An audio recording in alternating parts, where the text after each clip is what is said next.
Moving on to New York City to represent Denver, Colorado in the Speed Rack Finals with a time of 4 minutes and 11 seconds. Tasty Roller, we'll see you there! I'm beyond excited. I just think I'm totally in shock right now that this actually all happened and it's over and I made it and I did what I came to do.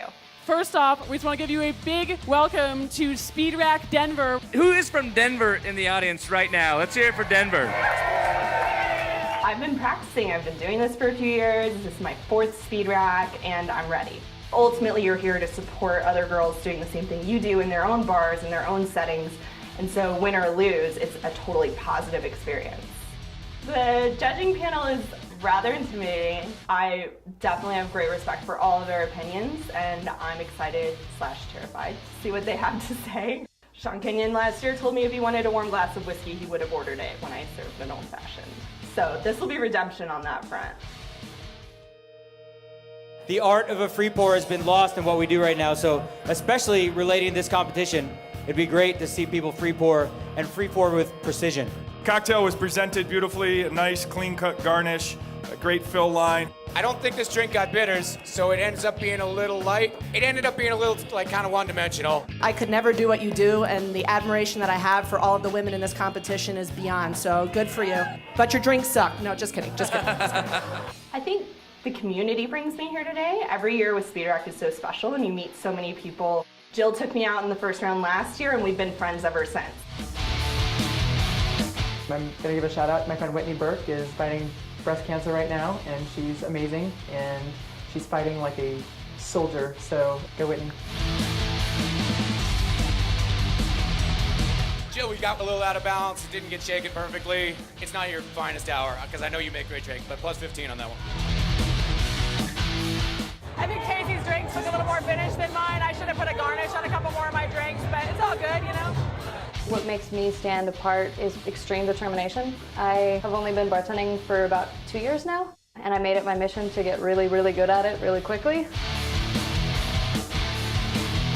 2 years ago when Speed Rack was in Denver last, I won and went to nationals. I didn't win in nationals, so I want to win again, go back to New York, and prove that Denver's a top market.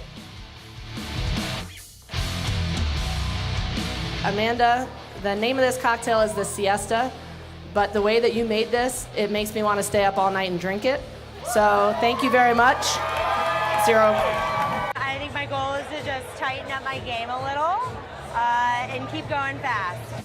I'm really excited about what we're doing here because my mom died of lung cancer, my uncle died of throat cancer, and it makes you live each day to the fullest and know that life is short and you might as well kick ass and have fun, and if you're gonna do something, do it well, and that's why I'm here. I want to kill it. I want to represent myself well behind the bar. If I can center my mind, I can definitely win.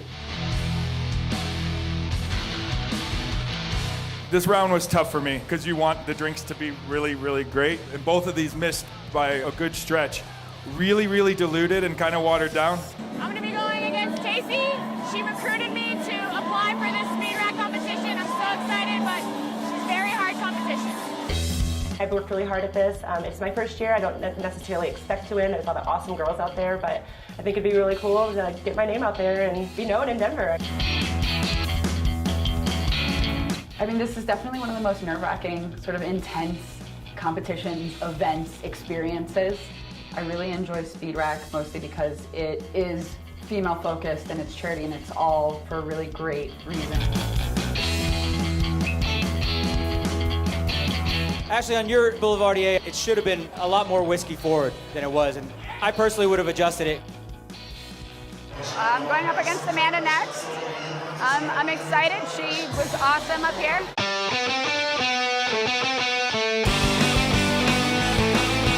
We are now in the semifinals. The drinks get a little bit tougher. The judges get a little bit more finicky.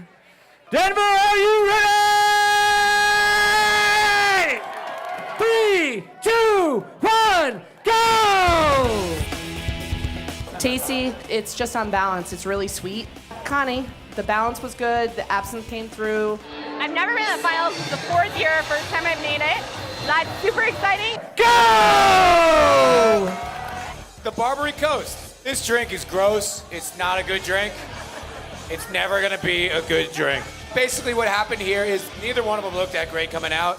I mean, it's just gross. They're both so gross. We've been here before, so many times. I came really far. I really want it. And I'm really hoping third time's the charm. This is it. This is the final round. This is for all the marbles. Here we go! In 5, 4, 3, 2, 1, go! This was actually a really delicious drink. Very well balanced, needed a little bit of bitters. Something got in there for sure. So it's cloudy and the wash line is grubby. The maraschino really got out ahead of this cocktail, and it became a little bit cloying and really was a punch.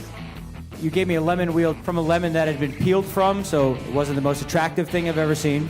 I felt really validated tonight by the judges. I got a lot of good feedback. I got critiques as well. It's really amazing to see the progression from the first speed rack I did to this one, because the first one I barely knew how to make an old-fashioned. I'd never even seen cold draft ice before, and it was one of the most terrifying things I'd ever done. But it just made me want to be better.